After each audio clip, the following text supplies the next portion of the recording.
కశ్మీర్లోని పహల్గామ్ ఉగ్రదాడి తర్వాత పెద్ద ఎత్తున అటు పాకిస్తాన్ ఇష్టం వచ్చినట్టుగా మాట్లాడుతోంది, కవ్వింపు చర్యలకు పాల్పడుతోంది, భారత్ని మరింతగా రెచ్చగొట్టే వ్యాఖ్యలు చేస్తోంది. పహల్గామ్లో జరిగిన ఉగ్రదాడికి సంబంధించిన విషయంపైన దేశ విదేశాలు చర్చించుకుంటున్నాయి. విదేశాల్లో కూడా చాలా క్లియర్గా దీని వెనక ఉన్నది పాకిస్తాన్ అనేది వాళ్ళకు కూడా తెలుసు. కానీ మొసలి కన్నీరు కారుస్తూ అసలు మాకు సంబంధమే లేదని చెప్పి మరోసారి యుఎన్ దగ్గర భిక్షాటనకు వెళ్ళింది. ఒక రకంగా మీకు ఏం సంబంధం లేదు, మోడీ మా పైన అక్కసు వెలుగక్కున్నారంటూ వెళ్ళింది పాకిస్తాన్.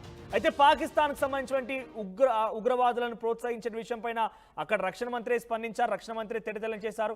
ప్రస్తుతం అసలు భారత్ పైన పాకిస్తాన్ మాజీ ప్రధానులు కానివ్వండి, మాజీ మంత్రులు కానివ్వండి, ఆర్మీలు కానివ్వండి, చాలా మంది భారత్ పైన అనేక రకాల ఆరోపణలు చేస్తున్నారు. ఇదే నేపథ్యంలో పాకిస్తాన్ మాజీ ప్రధాని ప్రస్తుతం జైలు జీవితం గడుపుతున్నటువంటి ఇమ్రాన్ ఖాన్ సంచలన ట్వీట్ చేశారు, సంచలన ఆరోపణలు చేశారు. ఒక రకమైనటువంటి వార్నింగ్ కూడా ఇచ్చారు ఆయన. గతంలో నవాజ్ షరీఫ్ కార్గిల్ వార్లో ఎటువంటి సినారీ నెలకొని, కార్గిల్ వార్లో భారత్ అంటే ఏంటి, తన సత్తా ఎలా చాటుతోని, భారత్ కనుక నిజంగానే యుద్ధాన్ని దిగితే ఏమవుతున్న విషయం ఆయన కల్లారా చూశారు కాబట్టి, నాకు తెలుసు కాబట్టి ఆయన సోదరుడు షహబాజ్ షరీఫ్కి తమ్ముడు దయచేసి భారత్తో యుద్ధం అని వద్దని చెప్తున్నాడు. ఇక పుల్వామా అటాక్ మీకు గుర్తుంది కదా, ఆ తర్వాత బాలాకోట్ దగ్గర జరిగిన ఘటన నేపథ్యంలో ఆ రోజు పాకిస్తాన్ ప్రధానిగా ఉంది ఇక్కడ ఇమ్రాన్ ఖాన్. ఆయనకు కూడా భారత్ అంటే ఏంటి, భారత్ ఏం చేయగలుగుతుందో అన్ని రకాలకు తెలుసు. ఒకసారి ఆయన ఏం ట్వీట్ చేశారో చూసే ప్రయత్నం చేద్దాం. Loss of human life in Pahalgam incident is deeply disturbing and tragic. I extend my deepest condolences to the victims and their families. ఇక్కడ పహల్గామ్ దాడి ఘటన జరిగినటువంటి ఆ చర్య పట్ల నేను చాలా తీవ్రంగా ఖండిస్తున్నాను, ఆ కుటుంబానికి ప్రగాఢ సానుభూతి తెలియజేస్తున్నాను చెప్తూనే, when the false flag Pahalgam operation incident happened, we offered to extend all out cooperation to India, but India failed to produce any concrete evidence. ఇక్కడ ఆయన ఏం చెప్తున్నారంటే అసలు పహల్గామ్ దాడిలో చేసింది పాకిస్తాన్ ఉగ్రవాదులు కారు, పాకిస్తాన్ ప్రభుత్వానికి ఎటువంటి సంబంధం లేదు. ఆయన ఏం చెప్తున్నారంటే ఆ రోజు జరిగిన ఘటన తర్వాత మేము సంపూర్ణమైన మద్దతు ఇచ్చాం, అక్కడ ఏం జరిగిందనేది తెలుసుకోవడానికి సంపూర్ణ మద్దతు ఇచ్చాం, కానీ భారత్ ఎక్కడ కూడా కాంక్రీట్ ఎవిడెన్స్ అంటే పక్కా ఆధారాన్ని చూపించలేకపోయింది, ఇది పాకిస్తాన్ చేసిన చర్యగా ఎక్కడ కూడా నిరూపించలేకపోయిందని ఆయన మాట్లాడుతున్నారు. మీరందరూ అనుకోవచ్చు ఆయన ఆల్రెడీ యావజ్జీవ కారాగార శిక్ష అనుభవిస్తూ జైల్లో ఉన్నారు కదా, ఎక్కడి నుంచి మాట్లాడారంటే కనుక ఆయనకు సంబంధికుల నుంచి ప్రస్తుతం ఈ ట్వీట్ ద్వారా ఆయన వెల్లడించే ప్రయత్నం చేశారు. తమ సంబంధించిన అడ్వకేట్లు కానివ్వండి, ఇతరత్ర వ్యక్తులతో ఈ ట్వీట్ చేయించారు ఆయన. సో ఇక్కడ as I predicted in 2019 the same is happening again after Pahalgam incident. So 2019లో కూడా ఇటువంటి ఘటనే జరిగింది, యాజ్ ఐ ప్రెడిక్టెడ్ ఇన్ 2019 అని చెప్తున్నారు ఆయన. 2019లో ఏం జరిగింది, బాలాకోట్ దగ్గర ఇటు భారత ఆర్మీ ఒక సర్జికల్ స్ట్రైక్ తెరలేపింది. ఆ సందర్భంలో పాక్ ప్రధానిగా ఉంది ఇదే Imran Khan. Instead of introspection and investigation, Modi sarkar is again placing the blame on Pakistan. Investigation చేయకుండా, దానికి సంబంధించి ఆధారాలు సమకూర్చకుండా, ఆధారాలు సేకరించకుండా కావాలనే పాకిస్తాన్ పైన నిరాధారమైనటువంటి ఆరోపణలు చేస్తుందనేది ఇమ్రాన్ ఖాన్ ట్వీట్లో మెన్షన్ చేశారు. ఇక being a country of 1.5 billion people, India needs to act responsibly. భారతదేశంలో 140 కోట్ల జనాభా భారతదేశంలో ఇండియా అనేది రెస్పాన్సిబుల్గా వ్యవహరించాలి.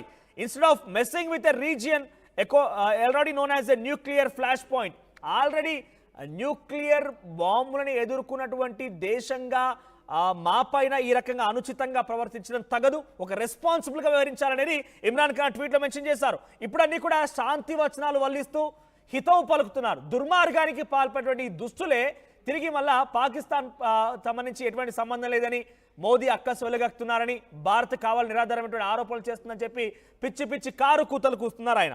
ఇక పీస్ ఈజ్ అవర్ ప్రియారిటీ అని ఏం చెప్తున్నారంటే శాంతి మాకు ముఖ్యం అంటున్నారు. మరి నిజంగా మీకు శాంతి ముఖ్యమైతే లష్కరీ తోయిబా నుంచి పుట్టినటువంటి ఈ టీఆర్ఎఫ్ని ఎందుకు అడ్డుకోలేకపోయింది? లష్కరీ తోయిబాకి ఫండింగ్ చేసేది మేమని చెప్పి అక్కడ రక్షణ మంత్రి చెప్తున్నారు. మరి రక్షణ మంత్రి చెప్పిన మాటలు నమ్మకుండా మీరు శాంతి వచన వెల్లడించడం చూస్తుంటే హాస్యాస్పదంగా ఉంది. మరీ ముఖ్యంగా పీస్ కావాలట. మరి పీసే కావాలనుకున్న మీరు ఎందుకు ఆ రోజు పుల్వామా అటాక్లో దాడి చేయాల్సి వచ్చింది? అంతకంటే ముందు కార్గిల్ వారు ఎందుకు తెరలేపాల్సి వచ్చింది? అంతకంటే ముందు ఎమర్జెన్సీ సిచ్యువేషన్లో బంగ్లాదేశ్ పాకిస్తాన్ విడిపోయే సందర్భంలో భారత్ పైన ఎందుకు దాడి చేయాల్సి వచ్చింది? ఇవన్నీ కూడా కేవలం మొదటి నుంచి కూడా భారత్ పైన ఏదో రకంగా అక్కడక్కడ దాడులు చేయాలి, భారత్లో ఉన్న ఆత్మస్థైర్యాన్ని, ధైర్యాన్ని దెబ్బ కొట్టాలి, ఇక్కడ ప్రభుత్వాల్ని కొంత ఇబ్బందులకు గురి చేయాలి, ప్రజల్ని ఇబ్బందులకు గురి చేయాలి, ఎకనామిక్ రిసోర్సెస్ని ముఖ్యంగా భారత్ ఉన్నటువంటి ఆ ఆర్థికపరమైన అంశాలని దెబ్బతీయాల లక్ష్యంతోనే పాకిస్తాన్ ముందుకు వెళ్తోంది. ఈ ఉగ్రవాద చర్యలన్నీ కూడా మొదటగా అందుకోసమే, ముఖ్యంగా ఇంకా చాలా ఒక దేశాన్ని, పాకిస్తాన్ దేశాన్ని ఏర్పాటు చేయాలనుకుంటున్న భారత్ పైన ఇటువంటి దురహంకారంతో, ఇటువంటి దుర్మార్గమైన మాటలతో వారంతా మాట్లాడుకొచ్చారు. ఇక Pakistan has got all capabilities to give. ఇక్కడ ఇంకా మళ్ళీ వార్నింగ్ ఇస్తుంది. ఇప్పటివరకు శాంతి వచనాలు మాట్లాడుతూ మళ్ళీ వార్నింగ్ కూడా ఇచ్చారు అందులో. Pakistan has got all the capabilities to give a befitting response to any Indian misadventure as my government backed the whole nation did in 2019. yes sir. So ఆయన ఏం చెప్తున్నారంటే పాకిస్తాన్ అనేది అన్ని రకాలుగా సంసిద్ధంగా ఉంది. గతంలో 2019లో నేను ఏర్పాటు చేసినటువంటి ఇక్కడ వాళ్ళు ఏం చేస్తున్నారంటే, ఇందాక మనం చూసాం మరియం నవాజ్ షరీఫ్ అని పంజాబ్ ప్రావిన్స్ సంబంధించిన ముఖ్యమంత్రి తన తండ్రి నవాజ్ షరీఫ్ గురించి ఏం చెప్పుకొచ్చారంటే, ఈరోజు పాకిస్తాన్ అనేది చాలా బలంగా ఉంది, అనుభవములతో సిద్ధంగా ఉందనంటే నవాజ్ షరీఫ్ చేసినటువంటి కృషి అని చెప్పి ఆ మరియం నవాజ్ షరీఫ్ చెప్తున్నారు. ఇప్పుడు పాక్ ప్రధానిగా పనిచేసిన ఇమ్రాన్ ఖాన్ ఏం చెప్తున్నారంటే, 2019లో నేను చేసిన కృషి కారణంగా పాకిస్తాన్ ఇప్పుడు సంసిద్ధంగా ఉంది, అన్ని రకాల ఎక్విప్మెంట్తో అడ్వెంచర్ చేయడానికి కూడా సిద్ధంగా ఉందని చెప్పి ఇమ్రాన్ ఖాన్ అంటున్నారు. ఇంకా చాలా విషయాలు ఉన్నాయి. Sadly the nation has divided by an intelligence illegitimate government imposed through fraudulent from 47 results, and yet ironically Narendra Modi's aggression has united the people of Pakistan in one voice against Indian hostility. అని ఏం చెప్తున్నాడంటే, ఇక్కడ పాకిస్తాన్లో ఉన్నటువంటి ప్రస్తుత ప్రభుత్వం కారణంగా అక్కడి దేశం అనేది ముక్కలుగా విడిపోబోతోంది అనేటువంటి సిచ్యువేషన్లో ఒక్కసారిగా ఇండియా మా పైన చేస్తున్న ప్రయత్నాలన్నీ కూడా మళ్ళీ మమ్మల్ని కలిపాయి. మోదీ చేసిన ప్రయత్నాలు మమ్మల్ని కలిపాయి, మేమన్నా కూడా కలిసే ఉన్నాం, అందరం కూడా కలిసి పోరాడతామని చెప్పి ఆయన ట్వీట్లో మెన్షన్ చేశారు. చాలా సుమారుగా ఒక 10-15 పారాగ్రాఫ్లతో కూడినటువంటి ట్వీట్ ఆయన మెన్షన్ చేశారు. అంతకంటే ముందు మా ప్రతినిధి రామ్దాస్ సిద్ధంగా ఉన్నారు. రామ్దాస్, ఇమ్రాన్ ఖాన్ ట్వీట్ ఎలా చూడాలి? ఆయన వార్నింగ్ ఇస్తున్నారు, నిరాధారమైన ఆరోపణలు చేస్తున్నారని భారత ప్రభుత్వం నుంచి భారత ప్రభుత్వాన్ని, భారతీయులని నెప్పనెడుతున్నారు, హితవు పలుకుతున్నారు, రకరకాలుగా ఆయన ట్వీట్లో సందర్శనగా అంశంగా ఉంది. గతంలో నవాజ్ షరీఫ్ కర్గిల్ వార్లో ఆయన రుచి చూశారు కాబట్టి ఆయనకు ఆ రుచి తెలుసు, భారత్ ఏం చేయగలుగుతుంది, భారత్ సత్తా ఏంటో ఆయన చూశారు కాబట్టి ఆయన కలెట సాక్షాత్కారం అయింది కాబట్టి ఆయనకు తెలుసు. పుల్వామా అటాక్ తర్వాత బాలాకోట్ సర్జికల్ స్ట్రైక్లో ప్రధానంగా ఉన్నటువంటి ఇమ్రాన్ ఖాన్ కూడా అన్ని రకాలుగా భారత ప్రభుత్వం ఏం చేయగలుగుతున్న విషయం తెలుసు. మళ్ళీ ట్వీట్ గల కారణం ఏంటి? సో దీన్ని ఎలా చూడాలి ఇప్పుడు?